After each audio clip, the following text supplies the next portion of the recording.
네,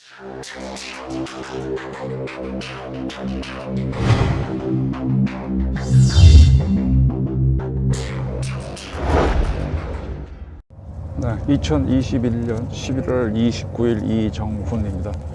역마살이 껴갖고 이리저리 많이 돌아다니는 직업이다 보니까 지금 지방을 가고 있는데 유튜브는 해야 되겠고 방법이 없어서 여행 중에 제 의견을 말씀드립니다. 오늘 설훈 의원이 이재명 대표는 국민에게 사과하고 그 자기 데리고 있던 사람들의 과오를 사과하고 조용히 당대표에서 물러가라 그랬습니다.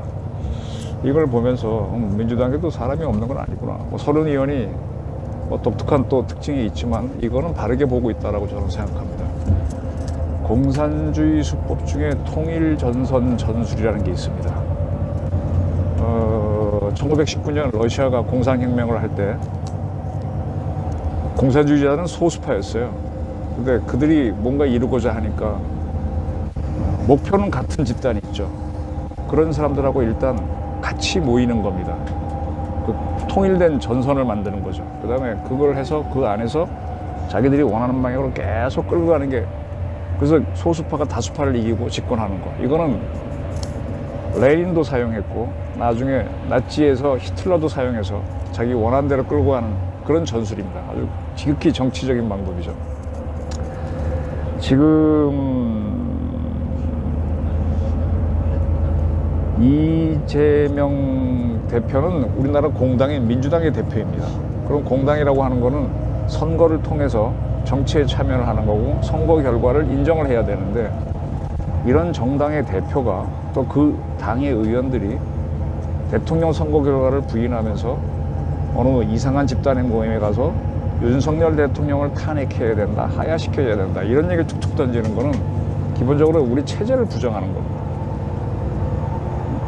그리고 공당이라고 하는 건 어떤 합리성이 있는 건데, 이태원 사고에 대해서 모든 책임을 다 지라고 그러면, 지난번 어제도 그 얘기 나왔대. 경기 호남 지방에서 가뭄이 심한데 왕이 책임지듯이 대통령이 책임지라, 이렇게 가게 되면 이거는 봉건적인 거죠.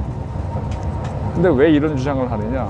무조건 윤석열 타도, 대한민국 애국 세력 타도를 외치는 집단들이 있습니다. 주사파도 그렇고 북한의 사주에 움직이는 단체들도 그렇고 무조건 대한민국이 싫은 사람들도 있고. 근데 그런 세력들과 결론적으로 정권 교체라는 게 같다고 해서 통일전선을 이루고 가게 되면 그런 공당으로서 망하는 수입니다. 그래서 우리 민주당이 정상적인 정당이라면은 지금 개인 비리 문제가 얽히다 보니까 자기 살려고 개인 워낙 비리가 많죠. 제가 본부자, 본인 비리, 부인 비리, 자식 비리 다 얽혀서 이거 어떻게 빠져나가나.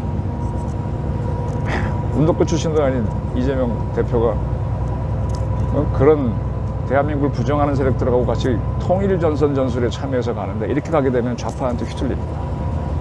그래서 이런 경우에는 사람이 살다 보게 되면은 자기 뜻대로 안 되는 경우가 있어요.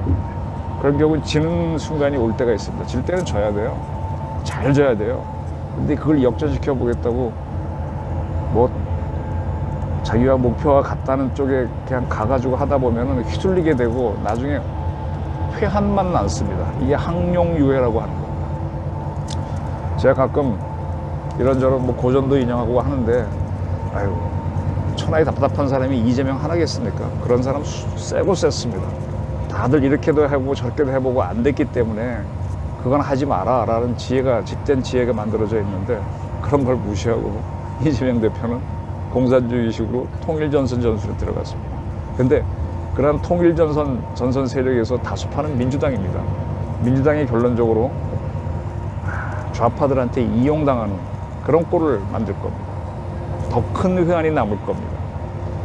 자기 목표도 이루지 못하고 대한민국도 망쳤다는 그런 절박한 위기에 모일 수도 있는데, 설훈 의원이 잘 얘기했어요. 그래, 이미 잘못된 거에 대해서 이재명 난 안 했다라고 끝까지 하려면 같이 있던 사람들의 그 문제에 대해서 사과를 하고, 어쨌든 내가 그분들을 믿고 했는데 내가 책임을 지겠다라고 하면서 사퇴한다든지, 이렇게 하는 게 그나마 사는 수고 억울하겠지만 본인의 꿈을 그거 왜 바닥에서 바둑에서 아생연후에 살타. 내가 살아야 뭘 하는 거지. 지금 살기 위해서 좌파들과 통일전선을 하는데 그건 더 좁는 수죠. 이렇게 싫든 싫어하든 좋아하든 사람들이 길을 열어줄 때 빠져나가는 게 방법입니다.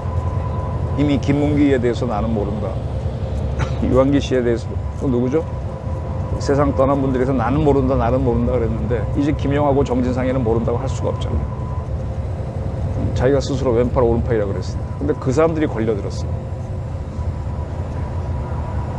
YS DJ도 이런 위기 맞았었습니다. 다 그렇게 하면서 극복하는 건데 이재명의 그릇을 보는 겁니다. 지금 좌파들은 이재명의 그릇을 다 알죠. 꿰뚫어 보고 있죠. 그러면서도 같이 가주는 거는 그걸 이용하기 위한 거지, 같이 이재명을 추대한다? 난센스입니다. 김구 선생도 옛날에 남북연석회의에 참석해서 어쩌고 저쩌고 하다가 김일성한테 이용당했었죠.